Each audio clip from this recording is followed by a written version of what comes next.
here with the news. It's election day, guys.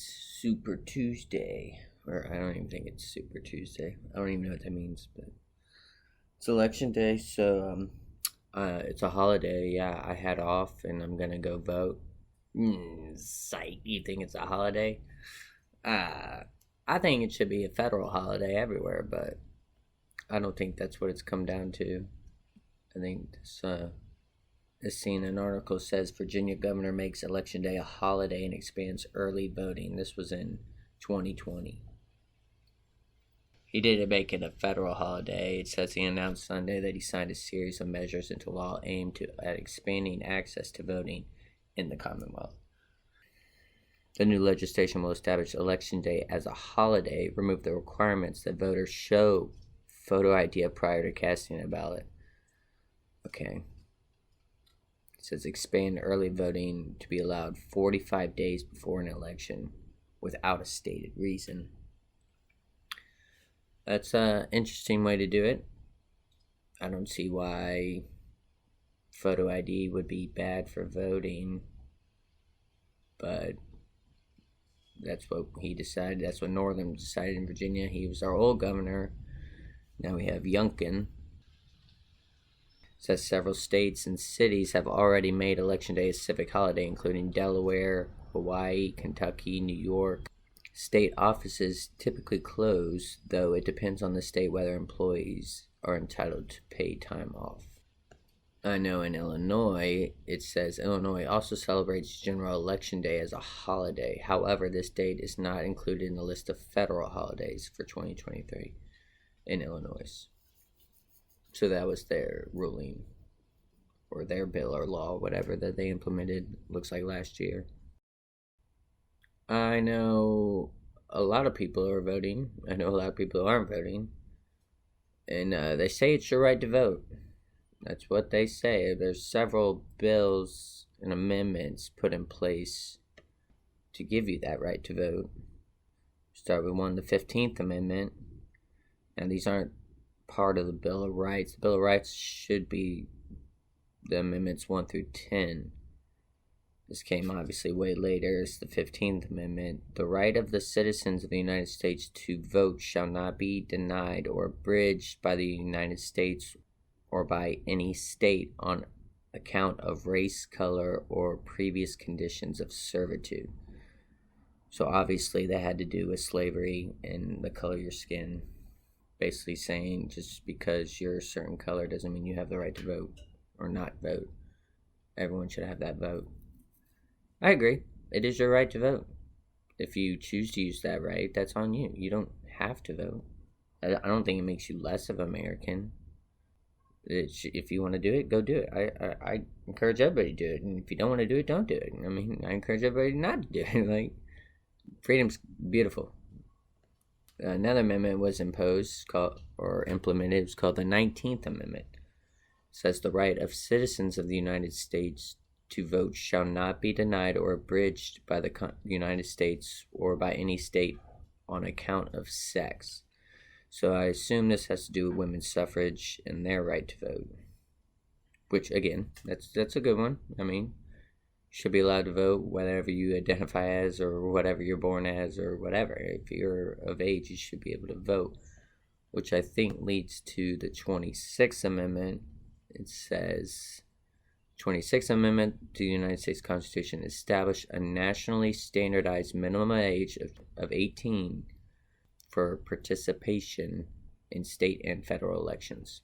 This was enacted in 1971. It says it was ratified by 3/4 of the states, which is what I think you need in Congress to make an amendment. You need 3/4 of states to ratify it, or you need like it was like 4/5 of Congress to I don't remember, but so I mean there's some things put in place to help you vote. Again, there's no holiday saying you can vote. Like even here, like there's no federal holiday for it, which is pretty wild to think about. If it's your right, now people have to choose between making money for a livelihood or going to vote. So many people complain about lines. So many people complain about not having time to do it. And yeah, I mean, that's why you see more and more states try to implement stuff like that. I think we have 19 states with holidays put in place for voting. And again, none of them are federal, which is weird that the government pushes so hard for everybody to vote, but then they won't give you a federal holiday to go do said vote. Right now I'm filming outside, so if you hear outside noises or dogs, I'm sorry, but the kids inside, aren't at school. I don't know if they're off or what. I don't know. I don't have kids. I don't mind. But all I know is it's busy in the house, making loud noises. So I'm outside doing this. There was one other article I wanted to talk about.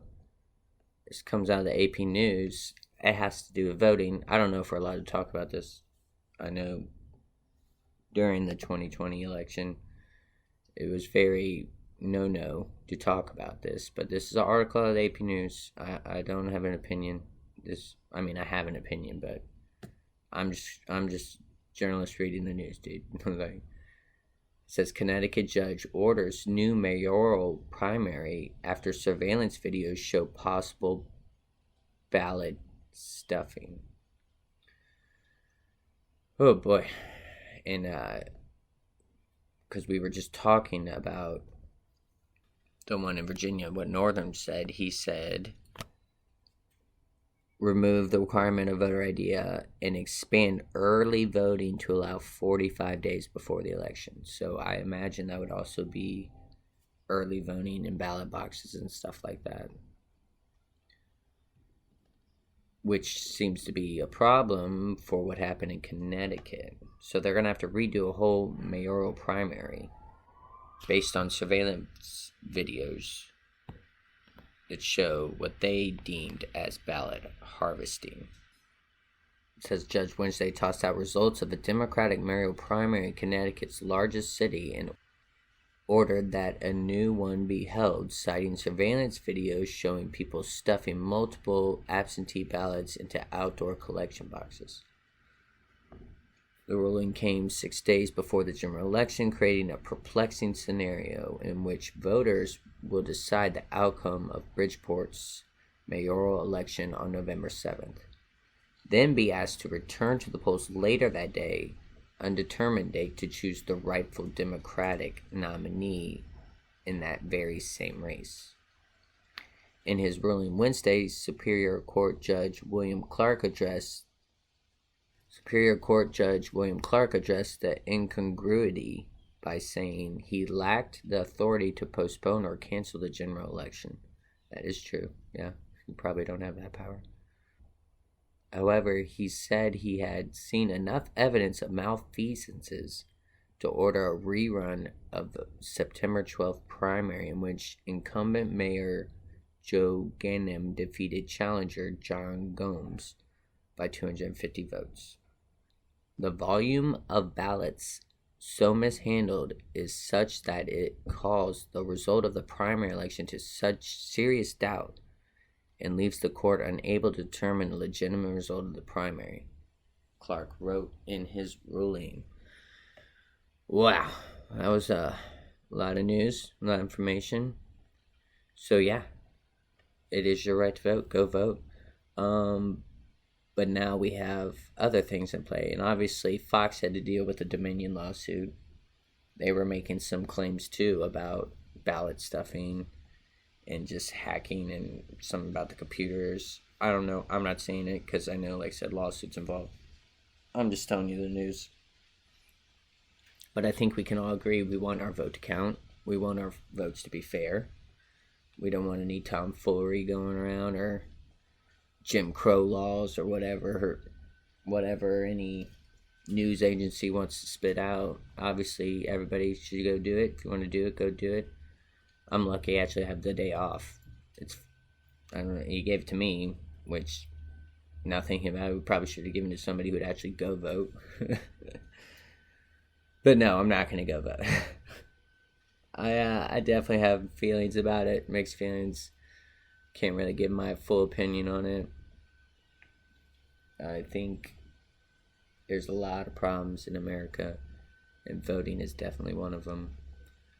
I'm not sure if the narratives are exactly true as the mainstream media wants to portray them, but they definitely draws a lot of questions on fair voting practices. And if you think your vote counts, like I said, you're right, go do it. I hope everybody finds the time to do it. I hope the lines aren't too crazy. And I hope we all hope for a fair election, no matter the outcome, It's one of my favorite sayings, so mainly for sports, so it's like, it says, if you ain't trying to cheat, you ain't trying to win. So, I mean, that's something to think about. We have a lot of people in power that they're going to do what they're going to do. I'm not saying anybody's cheating. I'm just saying, for sports, though, if you ain't trying to cheat, you ain't trying to win. And, I remember seeing a lot. I'll be so glad when this is over. I say that every election because, like, it's just nonstop commercials. Like, he's for abortion, he's against abortion, he's for abortion. That's a big deal here in Virginia. Obviously, everybody's worried about women's so-called right to do a so-called act that they think they should be allowed to do, and they say vote for this guy because he's going to protect it, or don't vote for that guy because he's going to get rid of it, and vice versa. It's crazy to see they'll challenge this guy running, or this person running, saying they're going to get rid of it, and then you'll see the next commercial will be them saying, I'm not trying to get rid of it. I don't know why they're saying that. It's like, well, somebody's lying. And how can you have opposing narratives like that? Somebody's lying, and it's up for us to determine. I guess do your own research, try and figure it out. My advice would be, don't be a single voter like that. Don't base your vote off just one decision. And I mean, if you want to, that you can do that, but it's kind of not very smart to think about in the long run. You should look at the candidate as a whole, not just because, oh, well, he's going to protect abortion, so I'm going to vote for him. It's like, okay, but you could probably be doing worse things too. Corruption's real. I mean, and most of these politicians are corrupt in some form. So I guess determine how corrupt you want your politician to be, or if you want to focus more on that, right, then go for it. Because definitely in Virginia, that's definitely seems to be what the polling is. Like, people seem to care more about just abortion rights than anything else. I mean, I care about it too, but I think I care more about where my tax dollars are going. Like, are they going to go to other countries? Are they funding abortion? I mean, like, is it? I don't know. That's my main concern, is where the people's money is going. Not necessarily a right that they think was taken away or not taken away, or whatever their opinion on that is. But yeah, go vote. Let's see, we have a bunch of elections right now for... Okay. Found the list, yeah. That's a lot of votes. Obviously, a lot of different counties voting a lot of different things. It looks like we got members or board of supervisors, a lot of those going. Clerk of courts. There was a soil and water conservation, treasurer, clerk. More school board members. That would probably be a big deal. Other than that, we have a lot of sheriffs coming up. More soil and conservation, conservative revenue, school boards, sheriffs, commissioner of revenue, member boards of supervisors, soil and water conservation, treasurer. Same old, a lot of sheriffs, yeah, treasurer. Where's the big ones, though? It's just members of school board, more treasurers. I think they have like a Senate. I'm not too sure. Hang on. There's a lot. This list is huge. I guess because they're just going over every county in Virginia at this point. Treasurer. Mayor. There's a mayor election in Buena Vista City. More sheriffs. A lot of treasurers, sheriffs. member boards of supervisors, school board members, more sheriffs, city council,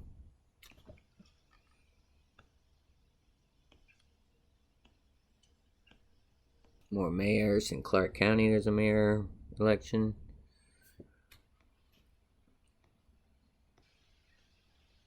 Plenty of sheriffs. Good God. A lot of school boards going out. Fairfax, too. That's kind of a big deal. You know what happened in Loudoun. Yeah, Commonwealth Attorney in Giles County. Obviously, the big election here, though, is Tara Durant. She's running for Virginia State Senate to represent District 27. Let's see, she has been serving since 22. What, so, what, just vote every year? That doesn't really make sense, but... Says she assumed office in 22, January. Her current term ends 24. Okay, so she's, my bad. She's a member of the Virginia House of Delegates, District 28. She assumed January 22. Now she's running for Virginia State Senate to represent District 27. And she's on the ballot today. Where's Joe Griffin running? Yeah, isn't Joe Griffin running? Hang on. Looks like Joe Griffin is running against Tara Durant. He's endorsed by our Congresswoman Abigail Spanberger, who just won. She said Joel has demonstrated a record of service for both our Commonwealth and our country. Okay. Basically, because he was a Marine vet. And obviously, that's a big push for a lot of voters, too. Said she's proud to endorse him for Senate. So, that's the main ballot, the main card. Our main event. It's time. No, but seriously. I hope everybody gets to go vote if they want to go vote. I hope you all find the time to do it. And that's all. Hope for a fair and honest election. That's all we ever wanted, right? Alright, man. Everybody have a good Tuesday. Good week. I'm glad it's November. Almost end of the year, guys. And then one more year, we'll get the real election. The one we all wanted. Alright, everybody stay safe. Blurman here with the news. Like, comment, subscribe, or whatever. Bye.